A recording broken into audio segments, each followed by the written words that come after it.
morning, I'm Steve Palec, and welcome to another edition of Rock and Roll Roots. Ringo! Yes, Steve, what's happening?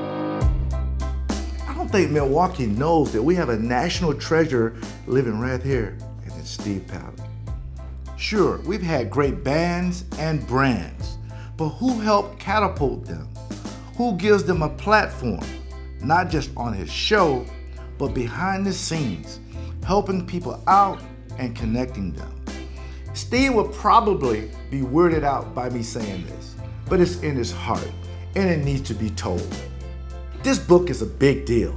96.5 WKLH Rock and Roll Roots, how cool is that? Being in my studio on a Sunday morning, that's exciting for me. I get to be a different person there, or maybe it's just that I'm the most like myself there.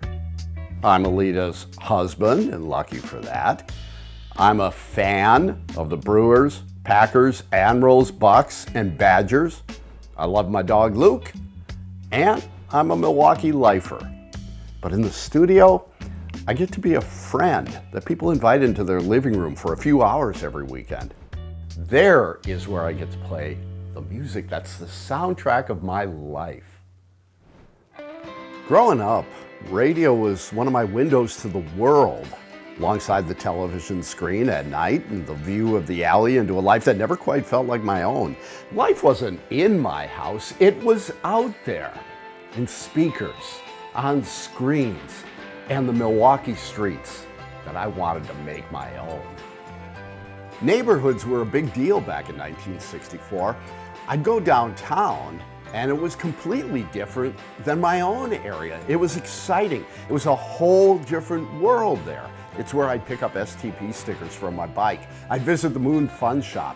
I went to the Army-Navy surplus store. And then, as I got older, I'd spend hours and hours flipping through albums at Record Head and other music stores. And I still have most of those finds to this day. Meet the Beatles started my musical journey, and the Beatles, with every subsequent album, kept me satisfied. It may be cliche to say this, but the Beatles gave me my love of music. And that love carried beyond their work into every other musical genre. I spent my childhood with one foot in Norman Rockwell's world of American pastimes, innocence, and joy. The other foot was in rock and roll, opportunism, and anarchy. Maybe my Norman Rockwell paintings would have been drawn by graffiti artists.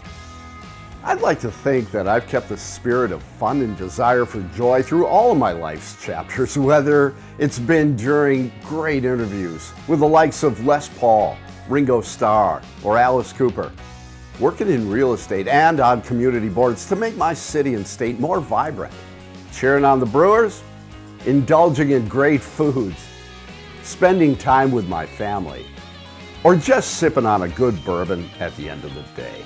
I'd like to think there's something in all of those memories, big and small, that makes it really special, because it's how you experience something that truly makes it a memory.